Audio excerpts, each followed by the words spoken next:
Good morning, everyone, and welcome to this pre-summer press briefing on the Strategic Technologies for Europe platform, which was launched on the 20th of June. I'd like to issue a warm welcome to everyone, both in the room as well as online, on behalf of Cleantech for Europe. We are a network of the top investors and innovators in the European Union, as well as some of the most promising European scale-ups, developing the solutions that Europe needs to become a climate neutral continent. Our positions reflect the concerns and the bottlenecks that those seeking to scale and industrialize their technologies in Europe are faced with. And so this will be the starting point for many of the comments that we will bring to today's discussion. Allow me, please, to explain a little bit why we wanted to organize a press briefing before the summer break. And we thought that indeed it's not actually wise to wait for too much time to pass. We are indeed in a fast-moving world, and for the past year, Cleantech for Europe has been actively involved together with its coalitions in trying to support the European Union to create the landscape and the framework to develop a response to the Inflation Reduction Act that would allow Europe to become competitive globally in these critical clean technologies related to enabling a net zero world. However, what we're seeing as developments over the past couple of weeks have led us to reach a point where we see that there is confusion that is generated by various moving elements, both in the STEP proposal. The STEP proposal refers to the Strategic Technologies for Europe platform that I referred to earlier, and which was launched on the 20th of June, as well as there's an issue with the widening of the scope in the Net Zero Industry Act in the European Parliament. And what that yields is when we overlap the two, we actually end up in a more confused point than we were a couple of months ago when Europe was making public statements and committing itself to join the global cleantech race and to actually put substantial resources behind it, for example, through a European sovereignty fund, which had been previously announced, but which did not materialize yet. We did not have such a proposal in June, despite many promises in that direction. Now, I was at a discussion yesterday where the event started with the emergency measures being announced. And I thought maybe that's a wise thing to do here. And maybe it's also wise that for every meeting that starts on from now on in Brussels, we should also mention the climate emergency as being one of these emergencies, because it seems to be that this town has forgotten or maybe lost track of just how serious the situation around the world is. We saw that in last week's or 2 weeks ago, there was an economic strategy for Europe launched. And unfortunately, the strategy did not, the European Economic Security Strategy did not actually take climate change into account when listing the risks facing the European economy. And we believe that's actually what should become the starting point. And we should understand that the size and the scale of the investments required to help us transition towards a net zero economy with the help of clean technologies should be seen in this lens, in the lens through which, although the investment is huge, the return on this investment promises to be also of an impressive scale, but nonetheless would help us mitigate costs, which would most certainly become unbearable with time. I have the joy of being here with several speakers, some of whom have connected online, some of whom have traveled from outside of Brussels, and I'd like to introduce them as well. So online we have Eulalia Rubio from the Jacques Delors Institute, and she will help us to understand a little bit the different moving parts of the STEP proposal to see indeed what new content is there on the table for us and what content has been rebranded. Now, it's really important that we understand this because, of course, this proposal came without an impact assessment. And so this is why we wanted to organize this press briefing before the summer, because in the absence of an impact assessment, it is extremely difficult to actually know and gauge whether the elements across the proposal are having a positive synergic element or, in fact, a negative synergic element. And we find it that the degree of complexity has actually been increased with the various denominations introduced in the debate and the various repurposing of the previous funds. And it is not necessarily easy for both the press as well as the wider public, nor for the clean tech community to actually make sense of what the offer from the European Union is for them. So Eulalia will help us understand better the various moving parts. And then we will move to the panel on stage, where we have Arnaud Castagnet from Skeleton Technologies. He is a member of our Scale Up coalition in Clean Tech for Europe. And indeed, he has had a strong reaction when the proposal for STEP came out. And so we've invited him to the press briefing to share his concerns and his analysis of this proposal as well. Next to him, we have Kieran Humphreys from the Institute for Climate Economics, who is a key think tank in analyzing the economic impacts of the various moving parts around the world at a global level to help us understand better what Europe needs to be able to move forward and keep up and hopefully even lead the competitiveness race in the wider clean tech developments. We will also have someone joining us here on stage, just coming a bit later. It is Dries Ake from Solar Power Europe. This will be a voice from one of the clean tech sectors that has been in the spotlight, not just this year, but also over the past couple of years. And I believe the lessons from the solar industry should be lessons to also guide us in framing a new kind of European response to the current global developments. So Dries will be joining us shortly, and he will be here in person. Going back to the online speakers, we have Craig Douglas from the World Fund, who has been very closely following the various financial commitments from the European Union, and he has some analysis to share with you, and we will then hear from his perspective to understand what the situation looks like following the STEP proposal from the investor side, whether or not this has helped to give extra clarity or not to the investor community, and what could still be done or what would still need to be done to actually help us sharpen our focus back to clean technologies which form the key blocks, the building blocks of the net zero economy. Now, I just want to conclude before moving on to Eulalia. I want to just recall that there seems to be recognition globally for strategic investment in the new industries of the 21st century. And the strongest political signal in this has, of course, come from the United States last summer. But of course, the United States is not the only player moving extremely strongly in supporting clean technologies development. There's also a strategic competition going on with China, as well as we see other countries around the world stepping up ambitiously and with clarity in this direction. So the purpose of today's meeting is to identify the elements which could enable Europe to actually do the same, step up, and lead the global clean tech race. And equally so, today's discussion is aimed at understanding what are the current bottlenecks and what are the current overlaps when it comes to the STEP proposal that could, in fact, impede us from doing so. So thank you very much. Eulalia, over to you. Please share with us what you see being the core elements of the STEP proposal, and how do you see them contributing to, first of all, what was already there in terms of funding, and secondly, contributing to creating a clear picture of investment for clean tech in Europe. Thank you. Thank you, Suzanne. Thank you very much. And first of all, thanks to invite me to this press conference. I will try to be clear, short, and pedagogical at the same time, which I'm not sure I will manage to do it.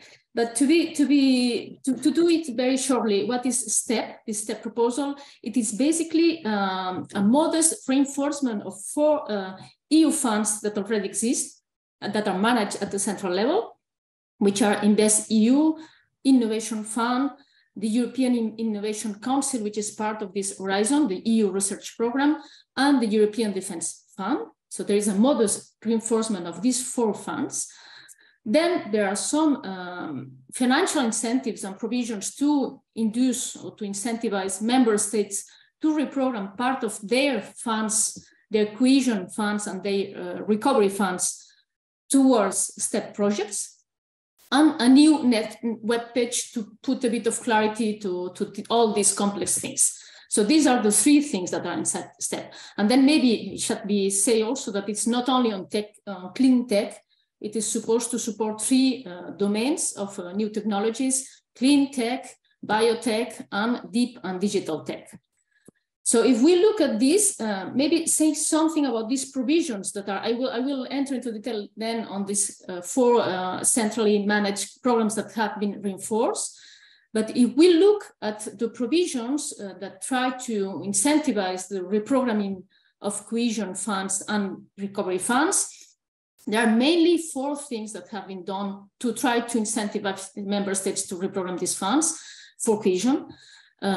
There is the commitment to invest to cover 100% of the financing for STEP projects. So if member states put cohesion funding on these projects, they will be 100% covered, which is not the standard thing in cohesion funding. Normally, they are co-financed, the projects under cohesion funding. Second, the Commission will provide more pre-financing. So if they decide to put money on these projects, they will receive up to 30% from the beginning without having to, pass all the bills once the project has been put into place and executed.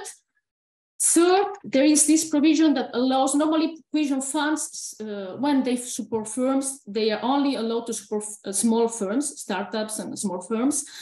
With this project, they allow certain countries to support also big firms for STEP projects.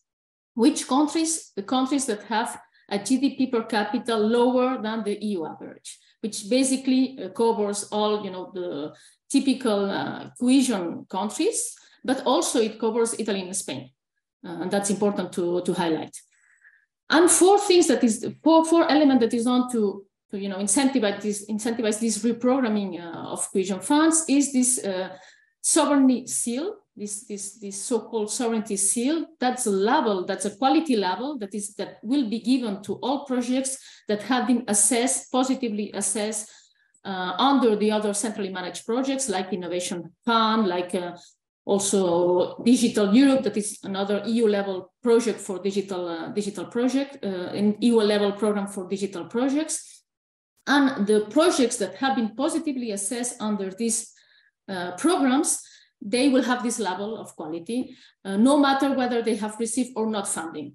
And the idea behind is that this level might help them to attract additional public and private funding, and particularly it must be useful, or it is supposed to be useful for cohesion authorities, national level authorities, to finance these funds. And also the proposal allows them to cumulate funding. So even if they have received funding from cohesion, from Horizon or from the Innovation Fund, they can also receive funding from cohesion funds. On RRF, on the Recovery Fund, there is also something to incentivize this reprogramming. It's just that there was a ceiling on the amount of RRF funds that member states could place through InvestEU, could transfer to InvestEU. That is, they could give to the European Investment Bank or to the National Promotional Bank to finance projects in their own territory. And this ceiling was at 4%, and now it has been increased up to 10%. So member states can transfer up to 10% of their recovery funds to these national promotional banks or to the EIB, so that the EIB and the national promotional banks can finance STEP projects in their own territory. And last, I would not say, but not least, because it's a bit least, is this new web page. So it's just the sovereignty portal, which basically has to serve to concentrate all the information and to facilitate life for potential investors to find different funding opportunities. I have just one slide to put the numbers. Let me share the screen. I'm not able to share the screen. I don't know if someone can authorize me to share the screen, because I have put just a table with the figures. Okay, that works. Thanks. Okay, so let me put this big. Do you see it? So these are the numbers of the STEP proposal. What the Commission has done is to, I mean, it has presented two figures. One is the figure of the top ups, so the enforcements done to these 4 centrally managed programs, which is 10 billions. So they have put additional 10 billions to these 4 programs, InvestEU, the European Innovation Council, the Innovation Fund, and the European Defence Fund. But they have very much put in advance this headline figure of 160 billion. This 160 billion comes from what they say is the capacity to mobilize additional public and private investment. And now this has to be taken with a big grain of salt, actually, because we don't know whether they will reach these figures, actually. There are some multipliers for each programs that are based on historical multipliers effects, but still there's a lot of uncertainty. Let me also say that not all this funding is in the same type of support. Actually, very few of it is in form of grants. It's only Innovation Fund that provides grants, and EU cohesion funds, if national authorities decide to reprogram part of the cohesion funding, most of it probably will be in form of grants, but the rest is in form of equity support, guarantees, loans, etc. And then to finalize, maybe 2 or 3 points of, caveats or, or uncertainties about the capacity to mobilize this funding.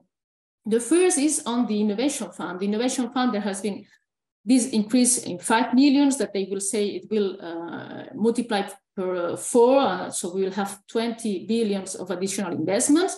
But these 5 billions shall only be used in countries that have a GDP per capita lower than the EU average. That, as I say, that includes Italy and Spain. But that's good news, and that the underlying logic is to help those countries that did not have the capacity to pay for themselves and to profit on the flexibilization of the state aids. But we know from the past that the Innovation Fund has been very much concentrated in richer countries. So if you look at the list of countries benefiting from Innovation Fund, the main ones are, Netherlands, Germany, France, and so on and so forth. So that's a question mark, whether it will be possible for these other countries to attack all these 5 billions to the territories. More uncertain is even the question of the cohesion fund reprogramming, because actually cohesion funds normally go to lower income regions, and our lower income regions are not the ones that typically have a lot of firms investing and developing high, very advanced technologies. So whether they will be interested and able to use these funds for STEP projects is not clear neither. So I think I stop here. If you have any questions on more details on the proposal, I'm of course happy to answer them. Thank you very much, Eulalia. And indeed, we share the same concerns over how to interpret the numbers and the lack of certainty behind them, when in fact we were expecting for a European proposal that was meant to exactly grant certainty and clarity. We're further concerned with the lack of a clear year marking for the cleantech sector. And actually, we see a situation in which under the sovereignty seal, we'd actually end up with a competition between various categories of technologies without actually being able to guarantee to any of these their own specific pool of funding or the sort of long-term predictability that they would actually need to be able to make decisions to open up factories or to invest in Europe. And so this is a core issue that we see with the proposal, and it was extremely useful to see it broken down in this way. I propose that we actually alternate between online speakers and those in the room. And so I think it would make sense now to actually pass it on to a speaker in the room. And I know that Dries has to leave before 11 o'clock.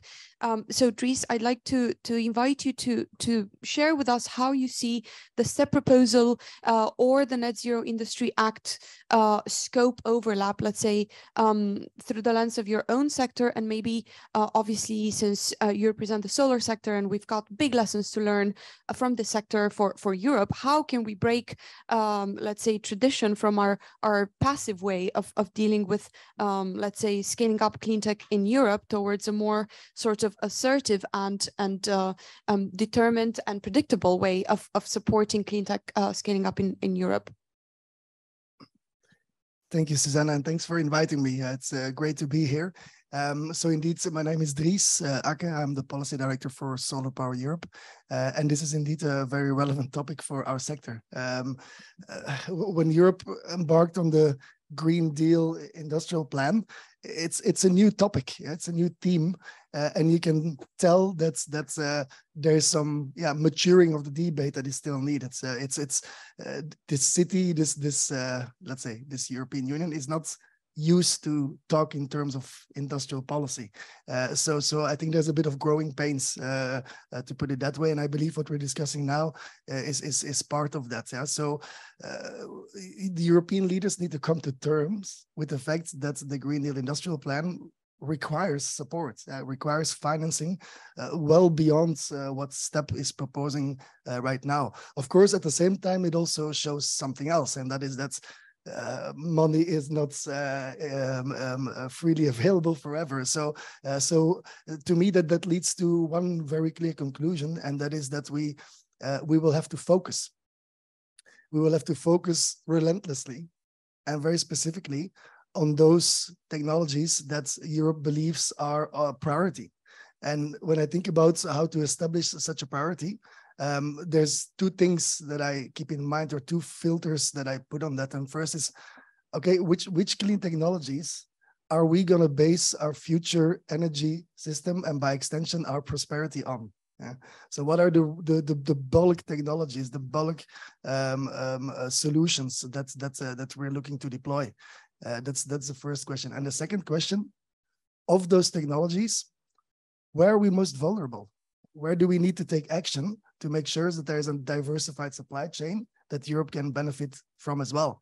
And if you put those two layers, which I think are objectively the right questions, solar sector comes out quite highly, and for good reasons, because we are, of course, in a situation where we are projected to build an enormous amount of solar, and that's great. The deployment figures in the next years for solar PV have nothing to do with the deployment figures of the last 20 years. It's another era. It's another world. We are actually doing this energy transition, but doing that with an exclusive dependency on one source of supply from China is not a great idea. And that is what industrial policy is for.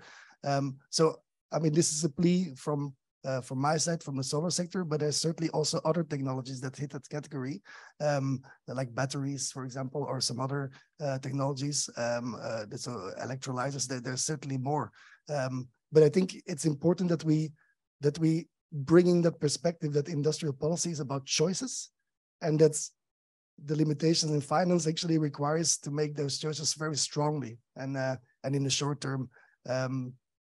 So I'll keep it to this for the moment. I can answer more questions. Yeah.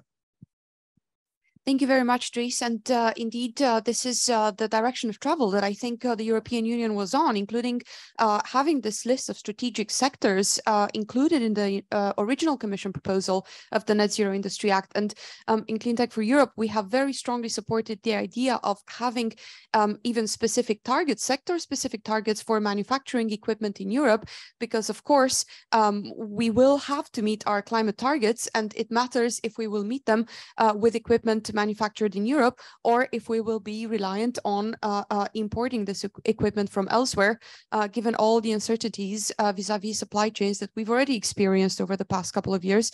So it's quite clear that focus is required, and we very strongly support this idea of picking the critical sectors of the net zero economy and focusing on them.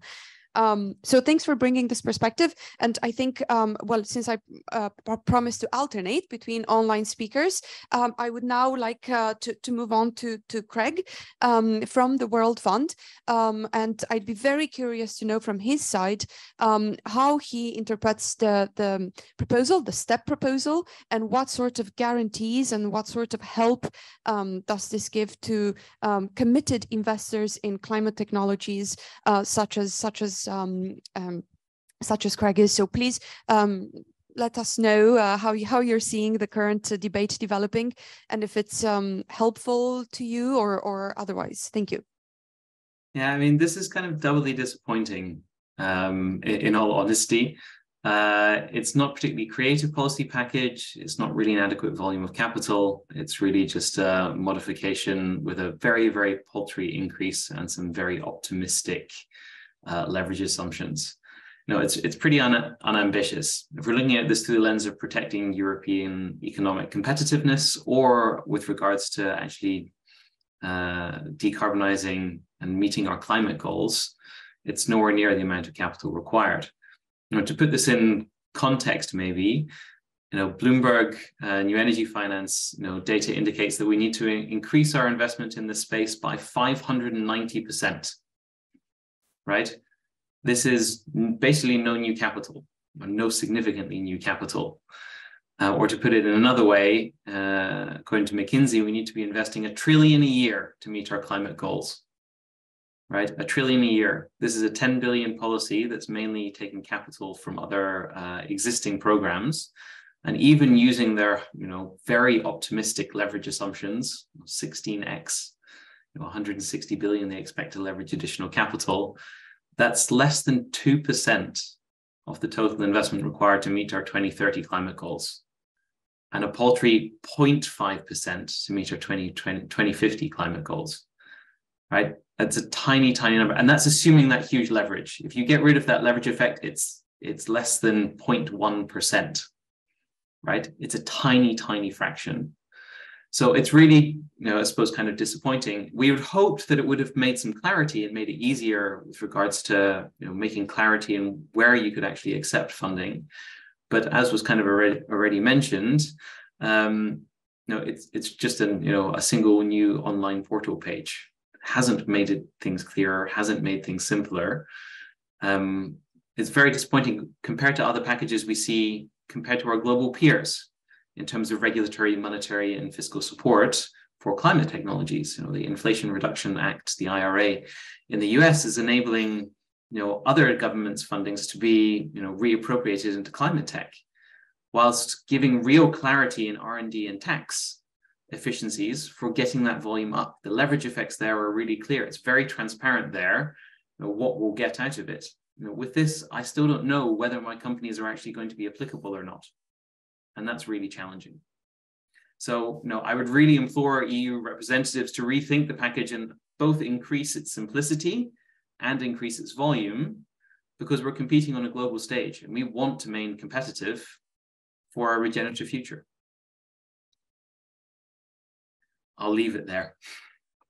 Thank you very much, Craig. And I think indeed we need to understand that the net zero transformation requires a scale of investment unprecedented, but it also creates economic opportunities which are unprecedented, which is why it doesn't actually make much sense to put together the cleantech sector with other technology sectors when it's quite clear that this transition has special requirements and special opportunities associated with it.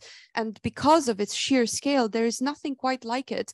And I'm worried that, just as you've highlighted, that the European institutions will need to actually reframe perhaps what they've proposed to acknowledge this need and to actually make a proposal that lives up to what's needed. Thanks a lot. And I suggest we now move on to Arnaud, who has joined us from Tallinn, from Estonia, where the headquarters of Skeleton Technologies is. As you are one of Europe's most successful and promising scale-ups, we'd be very curious to hear from you how you perceive the proposal, what is in it for you, and whether this let's say, enhances your prospects for remaining in the European Union and growing here, or whether you're considering other geographies as well. Thank you. Thank you very much. Well, indeed, the STEP proposal is definitely a step backwards from the initial announcement of a European Sovereignty Fund. And indeed, I guess we would not nobody here would be as disappointed if from the beginning it would have been branded as a one-stop shop or as a new platform or something. Perhaps we would be debating whether it really simplify everything or not. And indeed, as I mean, despite Eulalia's really brilliant presentation, it doesn't seem to be like really simplifying anything. However, we need to remember that it was announced as one of the key pillars in the European answer to the Inflation Reduction Act. And then we have this STEP proposal, which obviously is definitely not addressing the urgency of the need to really scale up manufacturing in Europe, and this is really the thing that it doesn't address. Why is the IRA really attractive for a lot of companies? Because it combines ambition, of course, simplicity, and this is really key. It's extremely straightforward. And it's definitely not the case with the STEP. It's not the case with any of the European instruments anyway. But yeah, the simplicity is really key in the IRA. And also it combines tax incentives and direct supports. But this is really about production aid, because this is what Europe is really lacking right now. We need to build factories. We need to build much more manufacturing capacity. And this STEP proposal is not addressing any of them. So it's really a disappointment, because we could have assumed that with the combination of the climate crisis that is accelerating, the pandemic, which has shown that supply chains can be disrupted very quickly, and also the fact that we literally have a war in Europe right now, we could have assumed that both the European Commission, but European countries in general as well, would really start understanding that building manufacturing capacity, reindustrializing Europe, reducing our dependencies, and also investing in energy independence is a matter of security. We should definitely understand this, that when we build factories producing batteries, solar panels, wind farms, this is also about building European security. And if we would have understand this, if we would have a clear European consensus of for industrial policy that understand the link between energy security, independence, and climate change and security, we would definitely not have this kind of proposal. So it's a disappointment. At the same time, I mean, from a company perspective, it's just incentivizing us to just directly engage with national governments, because I mean, from what we understand with this proposal, I mean, the key, actually, we have to understand then that the key part of European answer to IRA is just relaxation of stated rules, basically, since there's no new money here. So for a company perspective, in this case, we should just directly engage with national government. But in the end, by not offering any fresh money, this proposal is just may actually do what it aimed to prevent, meaning it was supposed to be about preventing the fact of just relying on national government to give state aid. It was supposed to be really about helping countries with less fiscal means and resources. I mean, helping them to actually build manufacturing capacity as well. So yeah, it's definitely a disappointment. We really hope that it's just even if it's a step backward, we really hope that European countries and institutions would work together on forging this European consensus for European strategy, industrial strategy that really focus on clean technologies and decarbonation, because otherwise we're just going to, we're just paving the way for more dependencies in the future. Thank you very much. And I think we've heard quite a lot about the weaknesses of the proposal. And I would be curious to move on to Kieran and understand from the side of his analysis and how he sees things and how his institute has engaged with the sort of overall economic picture painted both through the STEP proposal, but also vis-a-vis the other proposals around the world. I'd be keen to understand what would have been a step forward for Europe, because of course, I think there's consensus that the STEP proposal is a step back. So I want to hear from you, from the constructive think tank side, what can be a step forward for all of us? Thank you. Sure, thank you very much. So first, by way of introduction, I'm Kieran Humphreys, working at the Paris-based think tank Institute for Climate Economics, and at I4C I'm working on basically European funding for clean tech.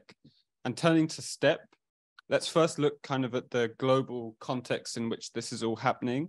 So as we've heard before from the other speakers, Europe is really finding itself right in the middle of an accelerating clean tech race, right? So you see with China, US, but also India, Canada, Japan, they're all betting big on clean tech as the future of their economic competitiveness. And when you make that bet, you have to put money on the table. And we're seeing this across the world. We're seeing hundreds of billions of euros being invested in public money into clean tech, whether that's the US IRA that we've had a lot about already, but also China's 5-year plan. I'm thinking also of Japan's green transformation policy. So we see a lot of the big economies in the world really moving forward on big investment pushes on clean tech. And the effects of this already are really being felt in those economies. So if we look at America, within the first 6 months of the IRA being enforced, they've seen 100,000 green jobs added to their economy. And it's going to just keep going in the 10 years that the IRA is set to run. Meanwhile, China last year, with its massive push on clean tech, has actually overtaken Europe as the world's leading wind exporter, which was something that Europe always thought of itself as a leader on. And if you look, they're really having in China a massive clean tech boom at the moment. So in the past 6 months, according to the IEA, China has added more clean tech factories to the construction pipeline in the past 6 months than Europe has managed to do in the past 6 years. So we can really see that this race is speeding up, and that with every month that passes, Europe is losing position. With this Strategic Technologies for Europe platform, Europe is making kind of a good first step, a first start in this race, but it's really not enough to keep up. So more ambitious funding solutions are required if, and they're required fast if Europe is to keep up, or else Europe really does risk falling behind. Let's look for a second just to kind of illustrate this at the IRA, which we've already spoken about. What's made the IRA such a success is 3 things. Its scale, its simplicity, and its long-term predictability. So in terms of scale, it's this huge amount of money, which is enough to have a real tangible impact on the economy and the development of the of the American economy going forward. Its simplicity, with its reliance largely on tax credits, means that investors and developers can really clearly understand the effect that the IRA is going to have on the projects that they're interested in investing in. They can work that out. And its long-term, decade-long perspective means that those same investors can kind of plan their strategies forward and have the confidence in the long term, which gives them the confidence now to really invest and bet big. STEP, by comparison, is lacking on those 3 metrics. So in terms of scale, it's small, as we've said. 10 billion euros spread across not just clean tech, but a bunch of other competing technological priorities. In terms of simplicity, it's not very simple. In fact, it's adding layers of complexity. So this 10 billion is spread across 4 different programs, as Eulalia has already explained. And there's also other programs like the Recovery Fund and other different elements that have been kind of piled in on top of this program, which is just adding layers and layers of complexity for clean tech investors. Finally, in terms of dependability, long-term predictability, we can't even count on this 10 billion, right? Because it is going to potentially be negotiated down by member states to very little. So investors can't even bet on this 10 billion euros. So European clean tech cannot count on STEP. Not to mention, as has been discussed already, this isn't really showing that there is a real European response to the needs of this clean tech race. As was already mentioned, companies are now thinking they might have to more engage with member state level, member state support. And what's really worrying from a European perspective is that this could start some kind of negative dynamic where the big member states, the big spenders, can push ahead with their national industrial policy, spending big on green subsidies, which leaves behind the rest of the European Union. And that's not only bad for the single market, for cohesion and all of these things which we talk about a lot in the EU, but it's also bad for European clean tech competitiveness, because if we can use best all the different capacities and knowledge and different resources of the different member states together, then you have a much more impactful economic bloc in this competitive clean tech race. So what's needed is not this kind of piecemeal, cobbled together approach that we see in STEP, but rather a real genuine European clean tech investment plan. On that clean tech investment plan, STEP might just have the inkling of the first direction that we might want to go. And we're focusing particularly here on the EU Innovation Fund, the 5 billion euros that have been given to the EU Innovation Fund. The EU Innovation Fund, I remind you, is Europe's largest fund for clean tech investment, has a truly European scope. And in that case, it is the strongest tool that we have right now for supporting clean tech in Europe. But we need to think as a political community, as civil society, how we can use the Innovation Fund better. Over the rest of this decade, because the Innovation Fund is tied to the EU ETS, we expect that the Innovation Fund is actually going to grow larger in size. So we have forthcoming I4CE research looking at how the Innovation Fund might grow as the carbon price is projected to rise. So in 2023, the Innovation Fund has disbursed about 3 billion euros. In 2028, we can expect it to disburse about 10 billion euros. So that is something to look forward to and to build upon. But we don't just need clean tech financing in 5 years, we need clean tech financing now. So policymakers need to be thinking about a few things. First, how to boost the size of the Innovation Fund using other revenues, ETS revenues, or however we decide to do it in the short term, and also how to target the Innovation Fund more effectively. So not just looking at the very important clean tech innovations, which are going to be the basis of our decarbonization through to 2050, but also looking at this question of clean tech manufacturing, how to build up the clean tech manufacturing capacity that's going to be the basis of our competitiveness going forward. So with the help of a better funded and better targeted innovation fund, Europe can have a chance to get back in this race and maybe get back on track for clean tech leadership. Thanks. Thank you very much. And I think it would be nice to open it up to questions now. I know that some of our speakers need to go by 11. So if there are any questions to the panel, now would be the right moment to take them so that we can get as many responses as possible. This also applies to online participants, of course. So please raise your hand if you have any questions. And if there are no questions, then maybe, oh, okay, yes. And then... Brian Ricketts representing the Cohen Street. I've heard this morning a lot of talk about the public investment that's needed in clean tech, but nobody's mentioned private investment. What do you see the role of private investors in all of this?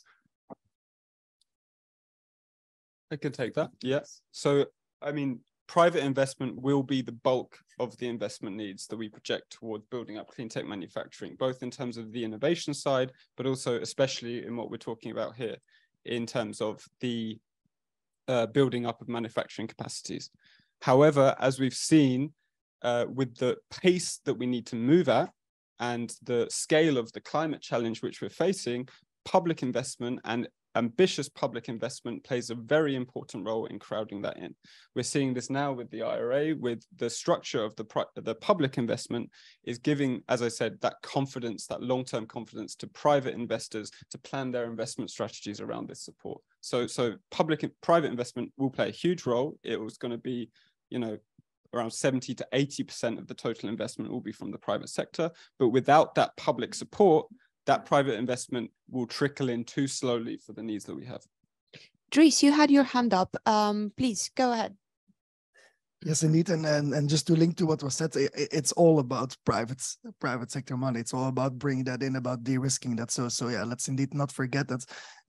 But Europe has a couple of structural cost disadvantages, yeah, on the labor side, but I think mostly on the energy cost side, which are important to keep in mind, because industrial policy, manufacturing is energy intensive. So that is something to deal with, and that's the disadvantage to where public support needs to come into. And I just want to link back to the great intervention here from I4CE on the innovation fund. So I mean, there's no doubt that we need a good sovereignty fund, as was promised, and that's the way, the main way forward.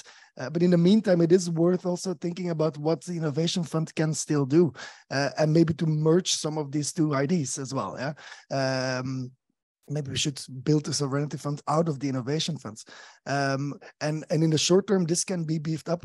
And there's an interesting financial innovation in the innovation fund already happening now, which is called the Hydrogen Bank. I'm sure many people are following that, and that's actually EU-wide auctioning. And that's an interesting concept, because it's a very good use of public money. Because you do a double-sided auction. You auction on the supplier, like who can give the cheapest green hydrogen, and you auction on the off-taker, like who has the highest willingness to pay. And then the difference is basically the contract for difference that you get the public support for. And you can replicate that approach also to clean tech manufacturing.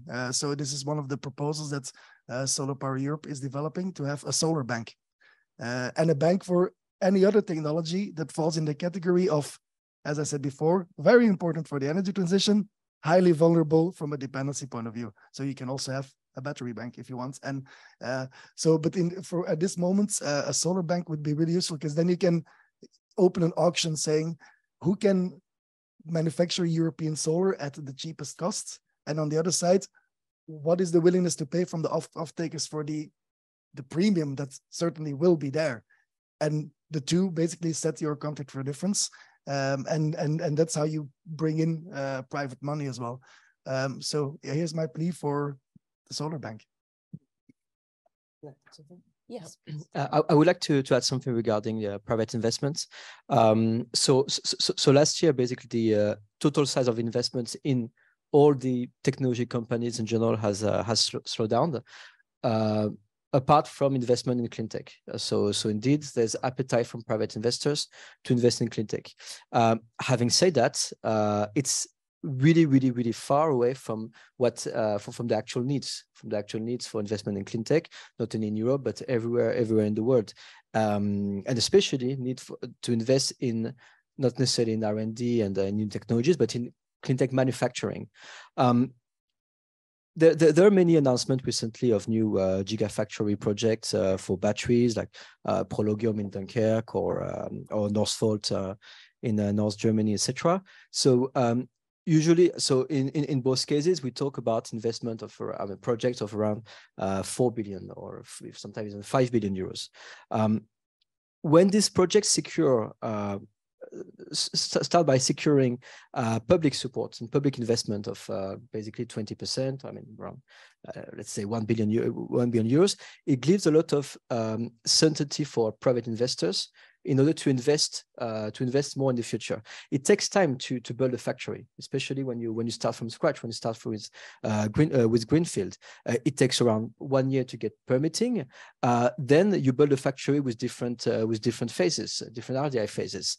So if I start building factory now, it will only be in full scale manufacturing size by 2026. Or sometimes even 2027. So it's much more difficult to raise private investment 5 years before. So that's why public investment can really secure the initial investment before then scaling up the manufacturing site through the different phases. So that's why it's important to have public investments. Of course, then in the end, it only represents 15 or 20% of the total investment size. However, it's really necessary to start the building and manufacturing process. But indeed, because we really must realize that when we have extremely ambitious goals of phasing out of you know it well, for phasing out from IC vehicles production by 2035. If I'm mistaken, it's 2035, right? Yeah. So also in the Net Zero Industry Act draft, I think we want to be able to build 80% if I'm not mistaken, 80% of batteries for European markets by 2030. I think these are the numbers. 2030 is literally tomorrow. I mean, as I said, it takes some time to build manufacturing and reach the full size of the factory. So it means we have to really start now. So that's why the initial kick from the public sector, from the public authorities is really needed. And then it's going to make a snowball effect and really incentivize more private companies, including also like car manufacturers. I mean, if they've been investing in battery companies or building their own battery companies, it's also because of this clarity in the long term and long term perspective. But yeah, we need this first kickoff because we need to build more factories. I mean, this is as simple as this. We have there are very ambitious goals for clean tech manufacturing. They can only be reached if we build more manufacturing capacity. And right now, we have around 50 gigafactories project in Europe. The financing is not secured for all of them.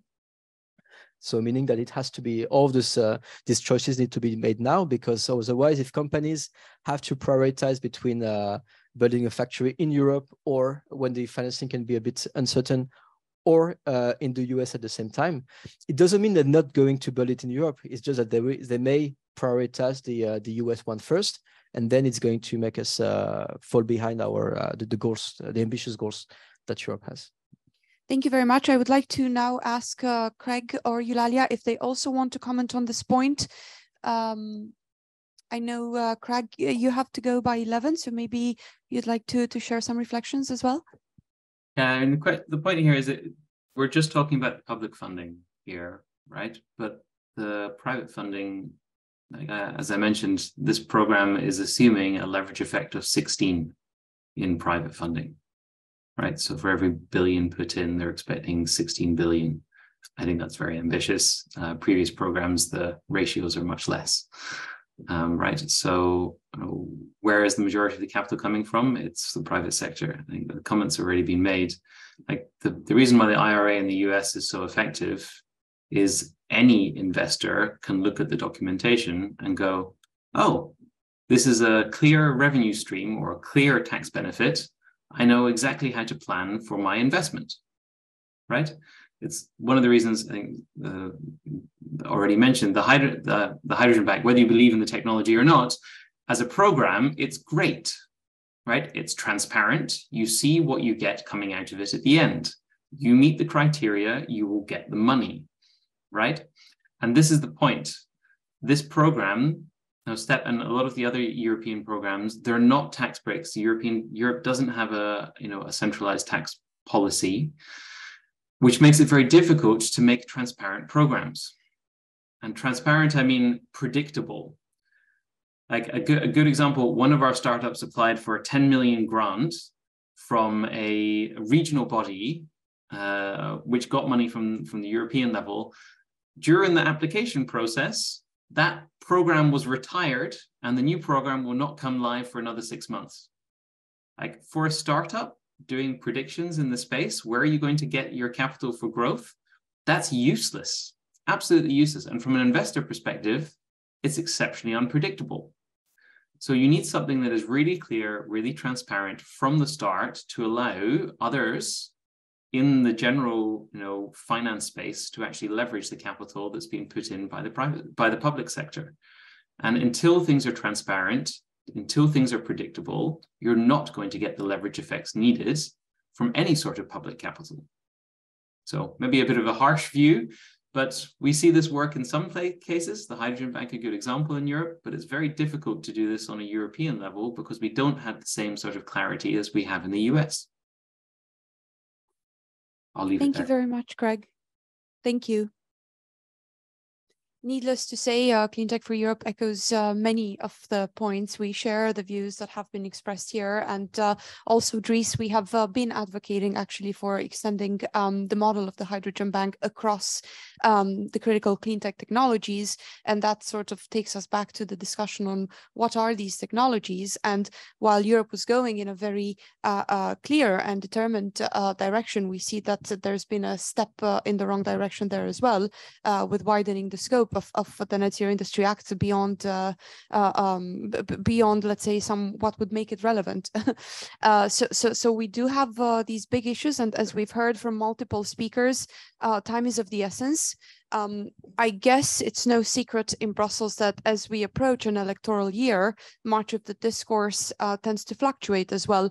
But I think in no way can we take a bet on our future because of an electoral year. I don't think we should actually accept or tolerate that this happens, simply because there's too much at stake. We can't afford that the clean tech decade becomes for Europe the lost clean tech decade, with then the impossibility of catching up eventually with other global powers.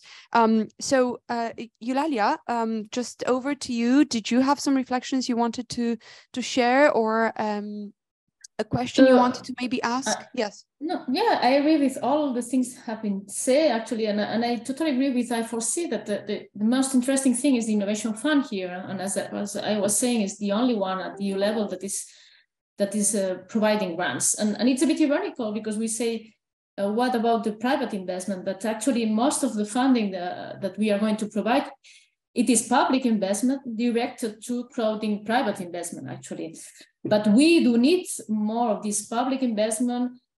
As it has been said, because we are talking about very risky emerging technologies, so they cannot flourish by themselves on the good timing and on the, in the rhythm in which we need, if we don't put more covering of risk from the public sector. So I think it's very important. But already, I mean, I would say it is too much oriented to crowding private investment in some sense, because I mean, in the end, the underlying logic in the STEP proposal is very much similar to the one that we invent with the Juncker Fund, that is doing more with less, actually. We are always talking about leverage. We put very few money, and we want to create a lot of money with this money. And part of this is because we want this money to mobilize a lot of private investment, which is right. But the Juncker plan was supposed to just mobilize investment to relaunch the economy after a crisis. And now it's not exactly the same thing we are going to do. We want to invest in very high risk things because we believe they are crucial in clean tech and in these specific sectors. And in these cases, we need much more cushioning from the public sector. It's not just about creating big headline figures of, the maximum capacity we have to mobilize private investment. It's also about, securing this type of things, as it has been said, for a very long, for the first steps, so that they can flourish later on.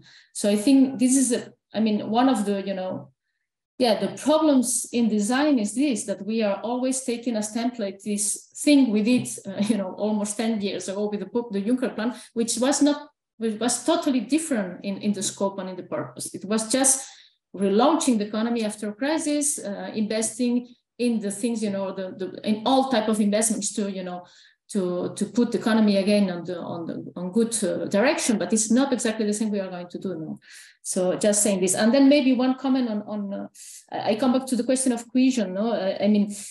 Precisely. The other part that is grant-based is cohesion, but then the problem is that we don't realize that we are reprogramming also there. We are asking member states to reprogram. So if member states decide to put money on STEP projects, they have to compete with other priorities. They have to compete with other previous projects that they were already maybe picked up or pre-selected. So it's not so easy. Even if in some territories there are nice projects to put money, you're attracting money from somewhere else. So it's not so easy. So I stop here.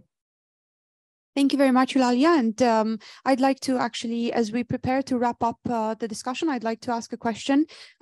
Given how dire the situation is, and indeed the sort of promises that we were made earlier this year, and sort of the optimistic outlook we had for Europe's clean tech competitiveness earlier in the year, I would just like to ask what is being done about this. I know that there are at least 2 open letters that circulated in the public space, and I see various coalitions positions emerging to actually ask that we refocus and then step up to actually support a clear focus on clean tech manufacturing in Europe.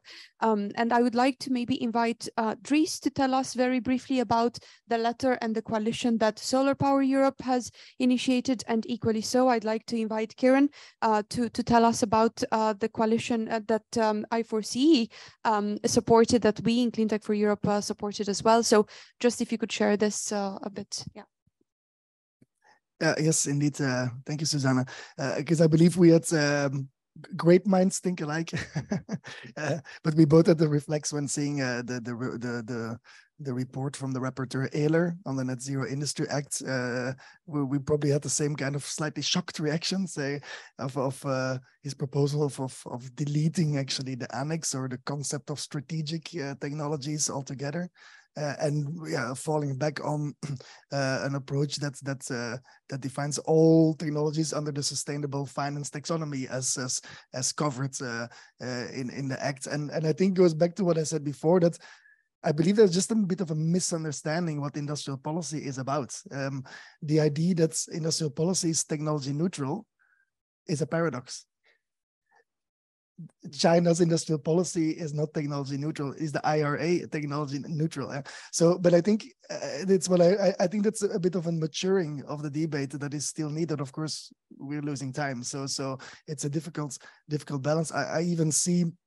I mean, I think we all this think tank Bruegel here in Brussels, Simone. I mean, a fantastic bunch of people. But even from their point of view, their inputs on the Net Zero Industry Act is the first principle is like be technology neutral, and then I wonder, am I missing something? Because this is industrial policy is per definition not technology neutral. So, and then indeed the selection is important, and maybe to your question, one approach that we could explore is that in the Net Zero Industry Act, for those who know it a little bit more close, there's this overview of non-price criteria, and there is a threshold of 65%. If your technology that is more than 65% dependent on one source of supply, you're basically underwatch. You get resilience criteria. So for me, the proposal would be, let's look at the list of technologies that are above that criteria, and let's start with those in terms of giving a dedicated financial tool, for example, through the Hydrogen Bank. So I think for the moment, batteries would fall in that category, maybe electrolyzers as well, and solar. Yeah? So that gives you a little bit of a sense of prioritization. The annex is good, but the annex is still long. If you think about priority financial access to actually solve the situation, what we need to do is to get those technologies below the 65%, which is considered like that's the raising a flag threshold of whether there's a problem. So I think that 65% threshold could be a useful threshold for differentiating. Yeah, and as a group of clean tech think tanks and other climate innovators representing different industry associations, we've also been working around the Net Zero Industry Act, which is of course tied to this. I'll just remind you, the Net Zero Industry Act. Right, I see. Yeah, that's okay. Good stuff. Not the interruption I expected. So the Net Zero Industry Act was the regulatory arm of our Green Deal industrial plan, with this expected sovereignty fund being the funding element of it. Now, when the Net Zero Industry Act was initially announced, we were very pleased at least to see that there was an element of strategic thinking and understanding of the effects of the real economy, of geopolitics, of global supply lines in the choice of technologies, which would get this permitting support and this green public procurement support and the other various elements of the act. Now, what is happening in the European Parliament at the moment in the debate is that this is being widened, as already is being discussed, to include a much wider range of technologies, those that we would possibly, by the same metrics that Dries has already explained, not consider strategic in the same way. As a group of organizations, we have also been reaching out to the Parliament and to the Commission to try to remind policymakers why we have a Green Deal industrial plan in the first place, why we have a Net Zero Industry Act in the first place. It's why I began my earlier intervention with looking at the sort of global picture and the strategic picture, because our intervention and our policy decisions that we make now should be made in that context of understanding which technologies are important to our resilience, which might be under threat if we have more geopolitical turmoil than we're already seeing, and also which technologies are going to be very important for our future competitiveness. Where can we be leaders? Where can we have the factories? Where can we have the innovators that put Europe not just in kind of keeping up and keeping safe from future geopolitical disruptions, but also sort of forging ahead as the clean tech leader, which we have been in the past, but which, as we've all said, we're sort of losing that position month by month. So this is where something like defining the scope of the Net Zero Industry Act, and by extension, the financial support which goes along with it, and we hope that there is going to be more financial support than is proposed in the STEP plan, is really, really a crucial debate to be having, and something that we can't kind of let slip. Because if we do let it slip at this crucial juncture, that's why we're having a press conference before the summer break, it will be kind of gone. The opportunity will be gone. So it's really important that we define the parameters of what we can consider strategic net zero technologies, to use the Commission's term, now, and do it very explicitly based on a clear understanding of resilience, but also international competitiveness. Thank you very much to both of you. And of course, I'm in the difficult situation of being the moderator, as well as representing the organization that is hosting the press briefing, but we also have some points to add to the debate. So excuse me for combining a bit the roles here. But indeed, I do want to stress that similar to your point, Reese, net zero and carbon neutrality by definition are not technology neutral. That effectively means that technologies which are not carbon neutral are just not part of that sort of economy. And I think that was widely understood at the time of signing and ratifying the Paris Agreement. And so now I understand that the discussion is difficult, and maybe that you know, there is a misunderstanding, as you said. We see in the Parliament that the rapporteur is emphasizing economy-wide decarbonization, and in that sense we share exactly the same goal. But in order to promote economy-wide decarbonization, it is absolutely crucial that in the 2020s we focus and develop the main technologies that appear in all the deep decarbonization pathways of our economic sectors. And those technologies have to do with expanding the grid, have to do with adding electricity to the grid, renewable electricity to the grid, have to do with, in our view, a wide range of clean tech sectors. And actually, it's not very wide. It would be quite compatible with what the Commission had in mind. And of course, we could either narrow it further, as Dries suggested, or we could maybe consider adding 2 more sectors, for example, in the field of, let's say, zero emissions construction, such as recycled cement, zero emission cement, or green steel. Having said that, what is quite clear is that we need to spend the next 5 years boosting up capacity to the maximum manufacturing capacity for these technologies that multiple sectors will be basing their decarbonization options on. So without these, we're going to just find ourselves in 2029 saying, well, we're actually back to where we were in 2019, because we still don't have available the critical infrastructure which represents these clean technologies to allow us to pursue our decarbonization pathways. So this is why for us in Clean Tech for Europe, it's extremely important to emphasize that the scope needs to take a strategic prioritization perspective that indeed then applies and enables the whole economy to effectively decarbonize. Equally so, the financial leg of this proposal needs to be an actual standing leg. And unfortunately, the STEP proposal is not that. It's adding one more layer of complexity, as so many speakers have said, and actually we'd be keen to invite really the European Commission to explain to the clean tech community themselves what is in it for them, because it is really not clear, especially as multiple pools of technologies are actually now lumped together. So yeah. Maybe it's time to end the press briefing. We're exactly at 11:15. So unless there are any other burning questions, I'm happy to thank you all. and to also encourage you to stay in touch with us. We will be available, of course, we remain available via email, also via phone call, and we're here and motivated to not let an electoral year nor a summer break derail us from what we absolutely need to do to maintain competitiveness for more than 400 million European citizens and for our economy in the long term. Thank you very much.